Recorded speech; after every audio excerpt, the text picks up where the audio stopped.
Rain lashed against the tin roof of the Lantern Cove Lighthouse, a weathered sentinel perched on the cliffs of Maine's jagged coast. On this wild October night, the wind howled like a banshee, rattling the windows and drowning out the rhythmic crash of waves below. Inside, the keeper's quarters glowed with the flicker of a single oil lamp, casting dancing shadows across the stone walls. Vernon Hayes, the lighthouse keeper, stood at his post with the gruff assurance of a man who'd tamed storms for decades. At 65, he was a broad-shouldered figure with a grizzled beard and a voice that could cut through fog, a self-proclaimed king of this lonely outpost. He'd manned the beacon for 40 years, priding himself on knowing every creak of the tower, every sailor who dared the reef, every soul who belonged, or didn't, in his windswept domain. Tonight, as he stoked the stove and swapped tales with a pair of fishermen sheltering from the gale, the door groaned open and a stranger stepped in. A woman whose rain-soaked silhouette promised a mystery Vernon couldn't fathom, one that would upend his stormy throne before the tempest broke. She was a black woman in her late 50s, her wiry frame dwarfed by a dripping oilskin coat, her gray hair plastered beneath a sodden cap.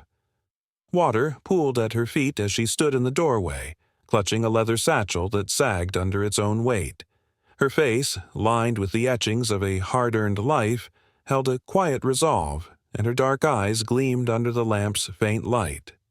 The fishermen, two grizzled locals named Amos and Jed, paused their chatter, their pipes hovering mid-puff as they glanced her way. Vernon, wiping his hands on a rag, sized her up with a squint. Lost traveler? Wreck survivor? He wondered, his curiosity tinged with suspicion. The lighthouse wasn't a hotel. Folks didn't just wander in, especially not on a night like this. "Evening," Vernon rumbled, his voice carrying that rough edge he used to test newcomers. "What brings you here in this mess?" The woman stepped inside, shaking off the rain. "Needed shelter," she said, her tone steady but hoarse from the cold. "Saw the light." Vernon chuckled, a gravelly sound that echoed off the walls. "Shelter? This ain't a motel, lady. It's a lighthouse. Keeps ships off the rocks, not stragglers off the street." He slid a tin mug across the table, nodding at the stove. "Coffee's hot, though. Guess you can dry off a spell." She nodded, easing onto a wooden bench near the stove, her satchel thudding beside her. "Thanks," she said, wrapping her hands around the mug. Her eyes drifted over the room, past the salt-stained maps on the walls, the rusted lantern hanging from a hook, the fishermen nursing their pipes. Vernon leaned against the table, his arms crossed. "You're not from around here. Too calm for a storm like this. Most folks would be shaking like a leaf." "Just passing through," she replied, sipping the coffee. "Taking it in." "Taking it in?" Vernon's laugh boomed, drawing a grin from Amos. "Ain't much to take in. Rain, rocks, and a light that's been spinning since before you were born. This place is my turf. People come to me, not the other way round." Jed chuckled, puffing his pipe, but the woman didn't flinch. She set the mug down, her silence a wall Vernon couldn't climb. The storm raged on, the wind rattling the tower like a beast clawing to get in. Vernon's curiosity sharpened into unease. He didn't like folks he couldn't read. "You got a name, or you just gonna sit there like a ghost?" he pressed, his tone gruffer now. "Ruth Carver," she said, her voice low but clear. "That's all you need for now?" Vernon's brow furrowed. "Need more than that if you're gonna squat here. Storm's bad, ships are out there, and I've got work. You got a story, or you just washed up like driftwood?" "Don't need a story," Ruth replied, pulling a damp notebook from her satchel and flipping it open. "I'm here to watch." "Watch?" Vernon's grin twisted into a scowl. "Watch what? The walls peel? Weird one, huh?" He muttered the last part loud enough for Amos to nod. Ruth slid a soggy $10 bill across the table. "For the coffee," she said, standing with a slight wince, her coat dripping anew. Vernon's eyes narrowed.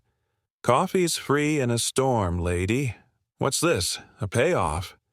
"A thank you," she said, turning toward a narrow door marked Tower Access at the back. Vernon's patience snapped. "Hold it right there," he barked, stomping after her. "That's my tower. You don't go up there unless I say so." Ruth didn't stop, pushing the door open and stepping into the stairwell. Vernon turned to the fisherman, incredulous. "You see that? Think she owns the damn place." Amos shrugged, puffing away. "Reckon you'd best find out, Vern." Growling, Vernon charged after her, his boots echoing on the stone steps. He didn't know it yet, but the night was about to flip like a breaker in the wind, and the stranger climbing his tower held a truth that would douse his fiery rain in cold, hard light.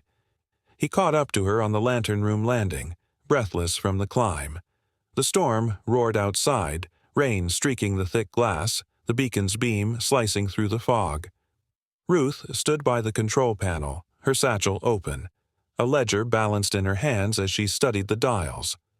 "What the hell do you think you're doing?" Vernon bellowed, his voice nearly lost to the wind. "This is my station. Get out before I drag you out." Ruth turned, her gaze cool as the sea below. "I could ask you the same, Vernon." The use of his name stopped him cold, his breath hitching. "How do you know me? And who are you to mess with my light?" She set the ledger down, folding her arms. "Because it's mine. I'm Ruth Carver, the owner of Lantern Cove Lighthouse." Vernon's jaw slackened, his mind reeling. "Owner? You're cracked. This is Old Man Tully's tower. Been that way for—" "Tully was my father," Ruth cut in, her voice steady as granite. "He passed 3 years ago, left it to me in his will. I've been running it from Portland, checking logs, hearing tales. Tonight, I came to see it for myself." Vernon blinked, the pieces tumbling into place. Tully, crabby, salt-crusted Tully, had kept this light for 50 years, barking orders and nursing the lantern until his ticker quit. Word was he'd passed it to a daughter, but Vernon had pictured some loudmouth in a fancy coat, not this rain-soaked woman with a notebook. "You're lying," he rasped, though doubt crept in. "Prove it." Ruth reached into her satchel, pulling out a tarnished keychain. Keys Vernon knew, the ones Tully had kept in a locked box. "These say otherwise," she said, holding them up briefly before setting them beside the ledger. Vernon stared, the truth slamming into him like a rogue wave. Ruth continued, her tone firm but not cruel. "I've been watching you, Vernon, for months. Heard how you treat folks, how you decide who's worth your time. Tonight was the last straw." Vernon's face flushed, anger warring with shame. "Last straw." "I've kept this light burning, saved ships, saved lives. You can't just—" "I can," Ruth interrupted, stepping closer, her coat dripping onto the floor. "You've got grit, I'll give you that. But you judge people before they breathe. That stops now." She turned, heading back down the stairs. Vernon followed, his certainty washing away with every step. The fisherman looked up as Ruth emerged, Vernon trailing like a soaked dog. The room stilled, the storm's roar a distant hum. Ruth raised her voice, clear and commanding. "Evening, everyone. I'm Ruth Carver, the new owner of Lantern Cove Lighthouse. Took over from my father Tully a while back." A gasp rippled through the pair. Wide eyes, pipes forgotten. Ruth turned to Vernon, her gesture sharp. "And this man's done his last watch here." Vernon's knees buckled. "You're firing me? For what? A few grumbles?" Ruth's gaze didn't waver. "For turning away folks who don't fit your mold. For acting like this tower's yours to rule. Everyone gets a fair shot here. Sailors, strangers, me. You lost sight of that." The fisherman murmured, Amos nodding faintly, Jed's jaw tight. Vernon sputtered. "I was just keeping things tight. It's how I run this place." "Tight doesn't mean shutting people out," Ruth said, her tone final. "Pack up, Vernon. You're done." The words sank like lead. Vernon stood frozen, the storm's fury nothing to the tempest in his chest. Slowly, he trudged to the quarters, grabbing his coat and a battered thermos he'd kept by the stove. The fisherman watched, a quiet understanding settling over them.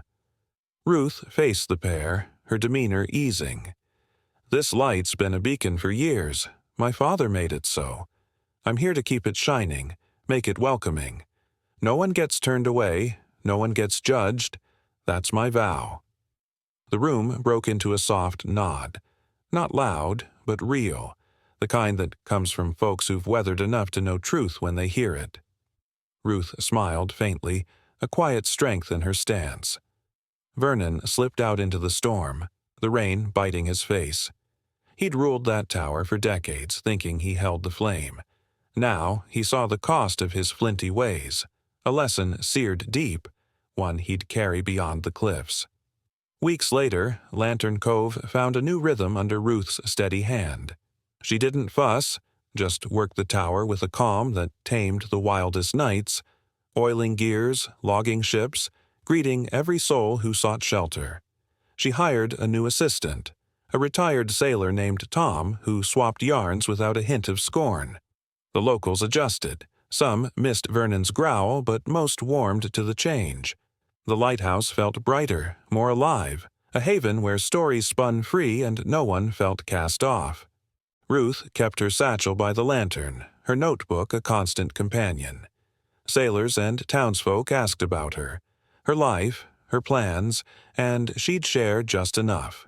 A career in maritime records, a quiet life upended by Tully's will, a promise to keep his light aglow. She listened more than she spoke, her glasses fogging slightly as she noted details Vernon had ignored, storm-weary crews needing a nod, locals hiding their fears. One night, Amos lingered after dropping off a crate of fish. "You've done right by this place," he said, tipping his cap. "Vernon was a storm himself, but he didn't see us, not like you." Ruth adjusted her cap, a faint smile breaking through. "Takes a lifetime to see clear. I'm still learning." He nodded, leaving a coin on the table before heading into the dark. Ruth watched him go, then turned back to the lantern, the tower humming around her. It wasn't just a duty, it was a legacy, handed from Tully, now hers to tend. She'd faced Vernon's bluster not for spite, but for fairness, and the reward was this, a beacon alive with souls, each one seen. Vernon didn't vanish entirely. Word spread he'd taken a job at a dockside warehouse, quieter now, less sharp. Some said he'd mellowed, others weren't sure. But at Lantern Cove, his absence lit the way for something truer, a testament etched into the stone and sea that respect outshines pride every time. For Ruth, it was enough. She'd come soaked and silent, judged and dismissed, only to claim what was hers and set it right. The lighthouse stood as proof. Sometimes the quiet ones wield the flame, and the loudest storms fade when truth steps through the gale. One storm lit a keeper's truth. This tale proves that respect steadies the wildest gales. If Ruth's quiet resolve stirred you, hit that like to show it.